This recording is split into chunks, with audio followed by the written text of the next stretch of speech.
안녕하십니까. 조 대표입니다. 2025년 3월 기준으로 저희가 이제 모아놓은 글로벌 빅데이터에서 가장 중요한 키워드는 트럼프 관세였습니다. 이미 예상하고 계셨을 것 같아요. 하지만 여기 전혀 다른 포인트가 있습니다. 왜냐하면 이런 관세 때문에 다들 생각했던 게 물가 폭등 아니셨습니까? 실제 아니었습니다. 실제 이게 결과를 봤더니 결국 보니까 이게 관세 때문에 발생한 것들 중에서 가장 주가라든지 가격에 타격이 심했던 것들은 소위 말해서 약간 좀 비싸다고 생각되는 그런 자산 가격들이었습니다. 그러니까 주식 내에서도 비싼 것들이 많이 폭락이 일어났고요. 실질적으로 상대적으로 가격이 좀 도달했던 것들이 올라오는 그런 형태의 결과로 이어졌습니다. 따라서 관세가 물가 폭등을 부를 것이다 라는 부분보다는 버블을 터뜨릴 수도 있겠다 라는 형태의 시장 분위기가 형성되기 시작했습니다. 전혀 다른 지금 결과인 거죠. 즉 비싼 자산들에 대해서 사람들이 지금 심각하게 고민이 시작됐다는 부분을 일단 첫 번째 빅데이터에서 임플리케이션 했습니다. 그러면 이런 부분들이 연결될 수 있도록 글로벌 경기 지표들은 어떤 식으로 세부 지표들은 어떻게 움직이고 있는지 미국부터 한번 말씀드리겠습니다. 많이들 들어보셨을 거예요. 에그플레이션이 너무 심하다. 미국 같은 경우 특히나. 보니까 어느 정도 올랐는지 봤더니 12개짜리, 계란 12개 든 게요. 거의 238% 올랐더라고요. 거의 만 원이 넘는다고 봐야 되는데 이게 4년 동안 일어난 일인데 그 다음으로 또 많이 오른 게 자동차 보험료도 거의 60% 오르다 보니까 한국에서 이랬으면 이제 난리 났겠죠. 하지만 이제 이런 필수 소비재 가격, 필수 소비재 서비스의 가격이 폭등하다 보니까 어쩌면 미국 사람들이 어쩔 수 없는 옵션으로 트럼프 대통령을 다시 선택한 게 아닐까라는 생각이 들기도 했었습니다. 그리고 여기서 아이러니하게 가장 덜 오른 게 뭐 한 19% 올랐으니까 꽤 오르긴 한 건데 신차였습니다. 이게 신차 가격이 별로 많이 못 올랐다는 것은 필수 소비재를 넘어서 내구재 중에서 필수적으로 필요한 게 미국에서는 자동차인데 그 정도 사기가 어렵다는 것 같고요. 그러면 이런 이제 구매해야 되는 것 중에서 가장 끝판왕은 아무래도 주택 아니겠습니까? 그러면 저희가 기존에 못 보셨던 데이터를 하나 공유해 드릴 텐데 그게 첫 번째 주택 구매자들에 관련된 얘기가 되겠습니다. 한번 보실까요? 이 차트는 보시는 것처럼 퍼스트 홈바이어의 비율입니다. 역사적으로 봤을 때 미국 사람들 이제 신규로 주택을 구입할 때 한 40%, 예전에는 50%까지 육박한 때도 있었는데 이 40%대가 주로 이제 신규 주택 구입을 할 때 처음 집을 사는 사람들이었습니다.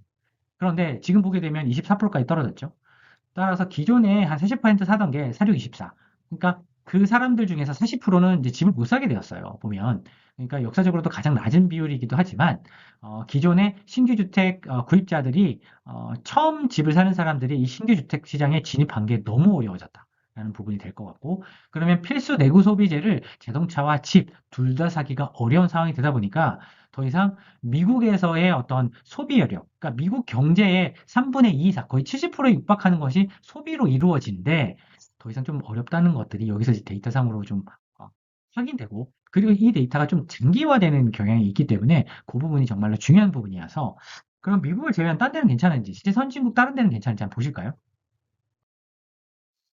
다른 사정 중에서 저희 옆 나라죠. 이제 일본 같은 경우는 알고 계실 거예요. 일본이 디플레이션을 극복했다. 근데 문제는 너무 많이 올랐어요. 보면 미국보다 훨씬 더 지금 물가가 높거든요. 보시면 거의 4%를 뚫고 올라가서 어쩌면 5%도 찍지 않을까라는 이제 시장 예상 중에 소설 의견들도 사실 있었습니다. 그러면 4%대인데 지금 일본이 지금 금리가 0.5 올려서 0.75 뭐 그 정도거든요. 그러다 보니까 향후에 금리가 올라가게 되면은 아무래도 경제를 좀 짓누르게 되고 경제 짓누르게 되면 당연히 주식시장도 안 좋겠죠.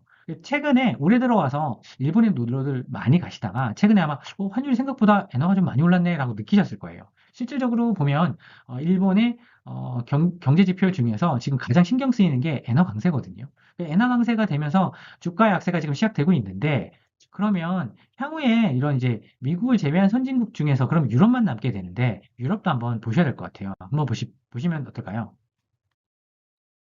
제가 이제 독일을 준비했습니다. 아무래도 유럽 내에서 1대장은 사실 뭐 독일인데요. 아무래도 글로벌 제조업에서 거의 뭐 가장 큰 형님 역할을 하고 있다 보니까 뭐 일본과 예전에 쌍두마차였으니까요. 그래서 선진국 경기 중에서 가장 백본, 즉 뼈대 역할을 할 수 있는 게 제조업인데 이 선진국 제조업의 가장 중요한 독일을 기준으로 봤더니 보면 요때쯤 미국이 처음 이제 금리를 아마 올렸다가 다시 내렸을 거예요. 코로나 터지면서.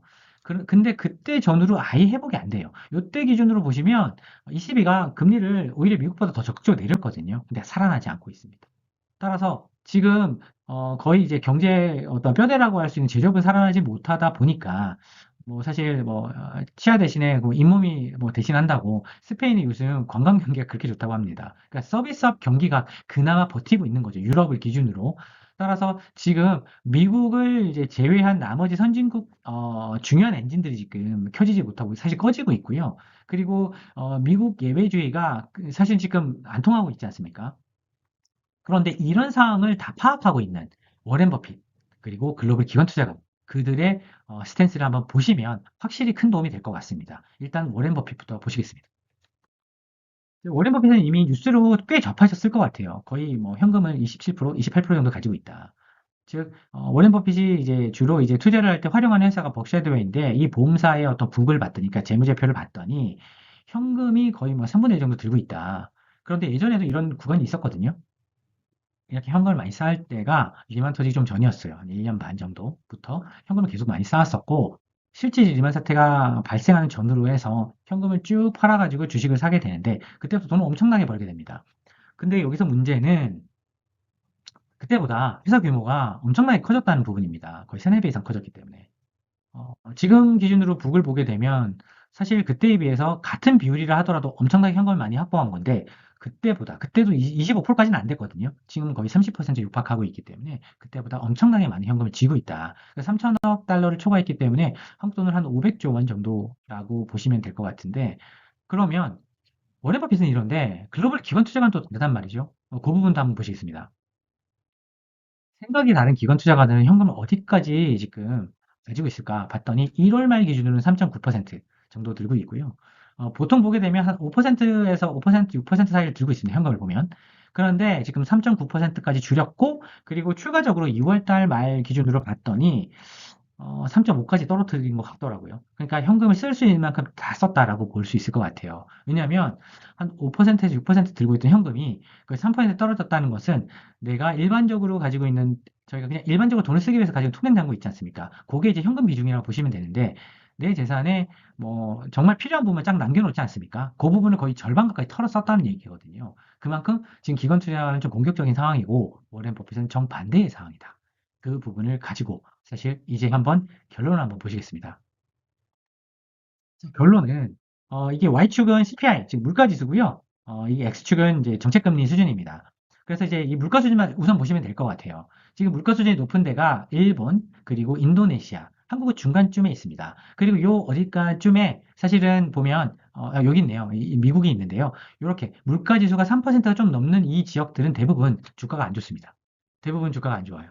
그러니까 인도네시아도 사실 올해 별로 안 좋고요. 작년에 주가 그렇게 좋지는 않았었는데 올해 또 안 좋더라고요. 그리고 일본은 당연히 좀 요즘 주가가 안 좋고요. 또 요 위에 있는 국가 중에 하나가 또 인도가 있죠. 인도도 주가가 안 좋습니다. 근데 반대로 물가가 낮은 중국, 그리고 한국도 좀 낮은 편에 속하고요. 보니까 이제 물가 지수가 한 2% 되니까요. 물가 낮은 편에 속하고요. 또 그리고 베트남도 보니까 생각보다 물가 높진 않더라고요. 그러니까 예전에 비해서. 그러다 보니까 이런 국가들이 최근에 좀 주가가 좋습니다. 즉 물가가 낮아야 일단 관세 전쟁에서 승리자가 될 수 있다. 라는 부분이 밝혀진 것 같고요. 그리고 정책금리 X축을 또 보시면 또 중요한 힌트를 가질 수가 있습니다. 이 물가가 높기 때문에 금리를 올려야 되는 나라가 일본도 그렇고 인도네시아가 좀 내렸었는데 다시 올려야 될 수도 있을 것 같아요. 자본주의 좀 심해지게 되면. 당연히 미국 같은 경우는 지금 금리를 어쩌면 내리고 싶은데 트럼프 입장도 사실 내려야 된다는 거고 그런데 지금 중앙은행이 지금 꼼짝하지 않고 있습니다. 만약에 여기서 다시 물가 좀 튀면 금리를 올려야 되는 상황이 발생할 수 있을 정도로 선진국 중에서는 유럽보다 확실히 물가 수준이 좀 높은 상황이다라고 볼 수 있는 것 같습니다. 상대적으로 그렇다는 얘기고요. 그러면 국가들 기준으로 그런데 그러면 실질적으로 자산들 기준으로 투자하는 스마트 머니들의 움직임도 한번 보시면 확실히 도움이 될 것 같은데 그 스마트 머니들의 움직임도 저희가 정리를 했습니다. 한번 보시죠.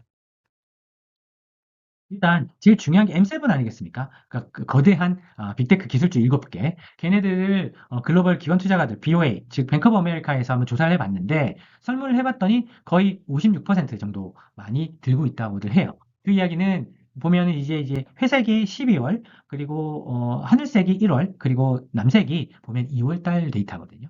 보시면 거의 변동이 없어요. 오히려 조금 줄였다 다시 늘렸던 셈인 거죠. 그만큼 기관 투자가들 입장에서는 이거를 크라우디드하다라고도 표현을 하긴 하는데 정말로 이제 매수세가 몰려 있어요. 그러다 보니까 조금 확실히 과매수됐다는 이야기도 나오기 시작했고요. 그리고 반대로 보게 되면 달러 익스포저를 롱했다는 이야기는 달러 자산들을 많이 편입했다는 거거든요.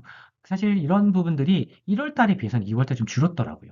그래서 최근에 달러가 초강세를 보이지 않고 오히려 횡보하는 모습이 이런 데서 좀 확인되는 부분인 것 같고요. 그리고 크립토, 그러니까 이제 가상화폐 같은 경우는 뭐 1월이나 2월 거의 뭐 변동이 없습니다. 그러니까 신규로 가상화폐를 투자하는 거에 대해서 지금 약간 회의적인 것까지는 모르겠는데 일단 중립적인 포지션인 것 같습니다. 글로벌 스마트 머니들은. 근데 여기서 되게 중요한 것들을 발견하게 되었습니다. 롱 파이낸셜, 롱 차이나텍. 즉 그동안 없었던, 그러니까 1월이나 12월 달에 전혀 보이지 않았던 이 금융 주식과, 그러니까 미국의 금융 주식과 그리고 중국의 기술주를 신규로 편입하는 규모가 이 둘 합하면 9%거든요. 그만큼 많이 샀다는 얘기예요. 10% 가까이면 정말로 비중을 많이 높였다는 얘기거든요. 그러니까 금융주하고 차이나 기술주를 많이 샀다. 이런 식으로 스마트 머니들의 이동이 좀 시작됐다.